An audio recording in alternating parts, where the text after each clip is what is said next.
Hello, welcome to another edition of Never Too Old Garage. In the first episode, I talked a little bit about the goal of this program. I mentioned that, the name Never Too Old means it's a double entendre.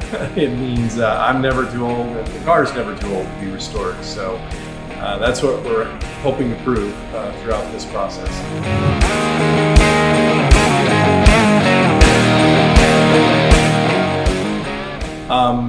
One of the things I was wrong about last time, I'm correct, it's a 1973 Karmann Ghia. I think I said it's 72, it's actually a 73. I knew that, but I was looking at the VIN and the title work. I've got to get the title work all changed over on Tuesday, so I realized that I had said it was a 72, it's actually a 73. So. As mentioned in the last episode, the goal for today is really to separate the chassis and the body.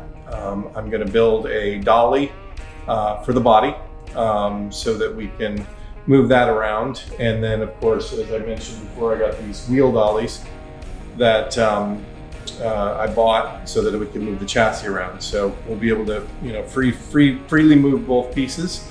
Work on them independently. The goal is really to get the chassis completely rebuilt. There's a few rust spots in the pans that I need to fix. For the most part, the floor pans actually look pretty good. I contemplated just buying all new floor pans, but I've really just got a couple of rust spots, so probably just try to cut those out and then spot weld new pieces in, finish it really nice. Those pans are actually very good. They're very thick, probably better than the aftermarkets. So I decided to try to save the pans. And then once I get the chassis all done, then we'll move that off to the side and really start working on the body. So in terms of separation, there were a couple of options I was looking to go, a couple of ways I was looking to go. One was to get above it and hoist the body off. The other one is to get underneath it through the two fender wells and lift it up as high as I can. So still kind of contemplating. I think I'm leaning more towards option 2. I would have to build a scaffold to hold the hoist. I could always go to the ceiling, but that would probably take longer than really what I wanted to do. So for right now, I'm actually going to take the wheels off and drop it on the rotors / drums in the back onto my wheel dollies to lower it even more. I'll be able to move it still. That'll get it down as low as we can go. And then if I decide to get something to raise it up from the bottom, then I should have a little bit more clearance. So I'm going to work on that now, and then we'll figure out where we're going. One thing I did do since the last episode is I started to put on the Rust-Oleum.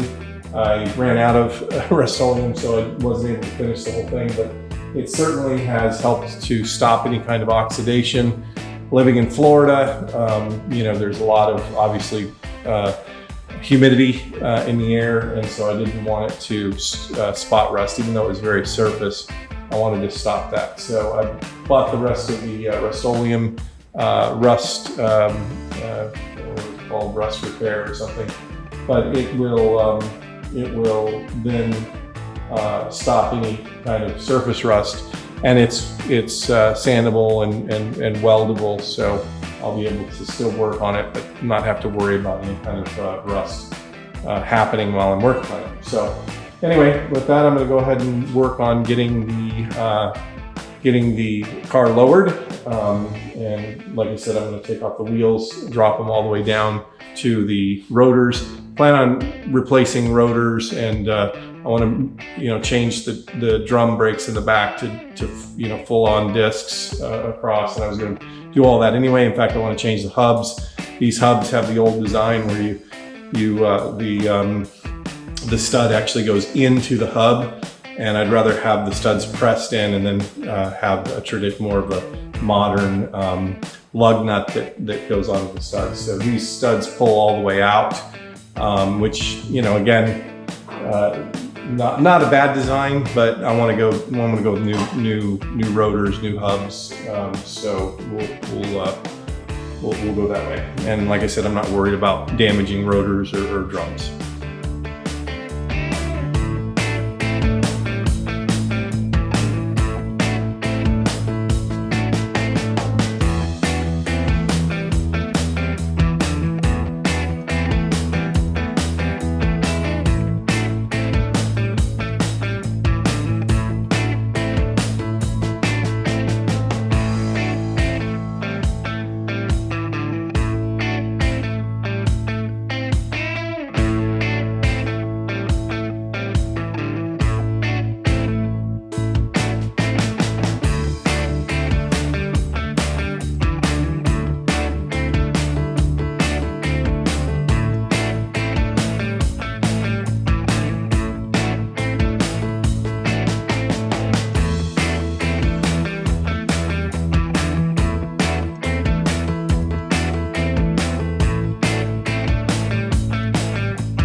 All right, so we're back.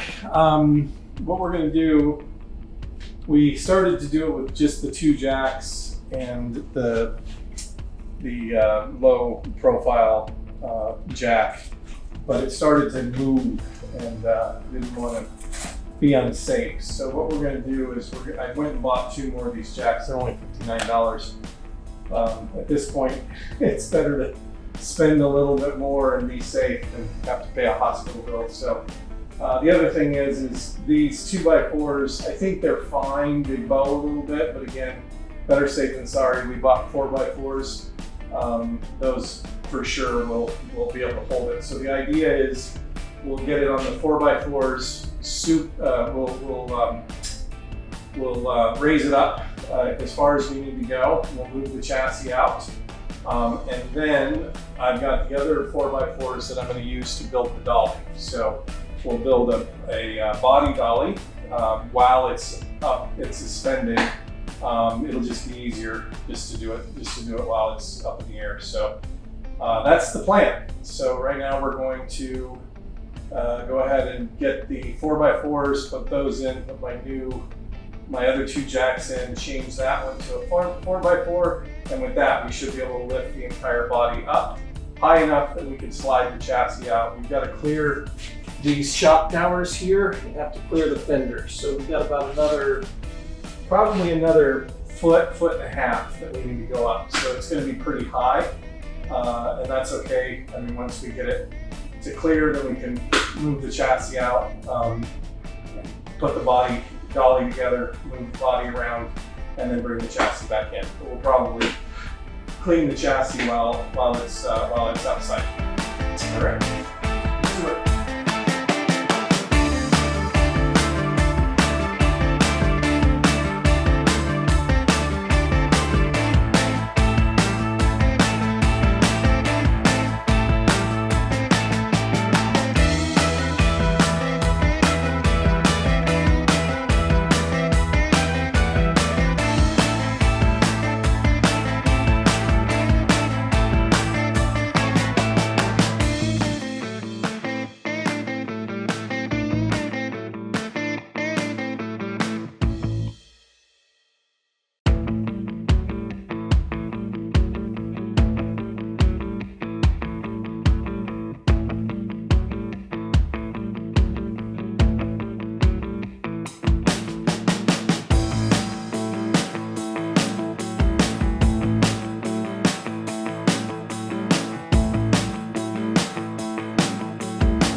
All right, well, we successfully separated the chassis and the body. Now I'm going to lower the body down to a dolly that I'm going to make so we can move it around. I'm also going to clean up the chassis since we have it outside, degrease it, get it all cleaned, and then what I'm hoping to do is move the body over to this side, the chassis over to that side, and start working on the chassis, doing the metalwork. So successful, and we were safe. These were much better, and even though I had to buy 4 of these long jacks, it was the best way to go. So anyway, I'm gonna start doing this.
Hey, welcome back. This is the final piece of episode 2. We were able to get the chassis and the body separated. We used some long jacks from Harbor Freight, and then we built this dolly here out of wood, and we set it on a couple of mounts that mount to the frame. So in the front, we got a couple of mounts here. And underneath the tires, we have a couple of mounts. So we've just mounted the wooden dollies. Tomorrow I'm gonna strengthen it a little bit because it's independent, but should be good. So now we can move both pieces independently. We've got the wheel dollies under the chassis. So we'll be able to move things around. If I'm working on the chassis, I'll probably move the body outside. And then if I'm working on the body, I'll move the chassis outside. So we had a little bit of rain today. So this is all going to be fixed up anyway. May have to get new cans, still trying to figure out how much is salvageable versus not. So that concludes episode 2. We were able to do it. It took a while just to build the dollies, but I think for the most part, we're happy with how it came out. So with that, I think we're good.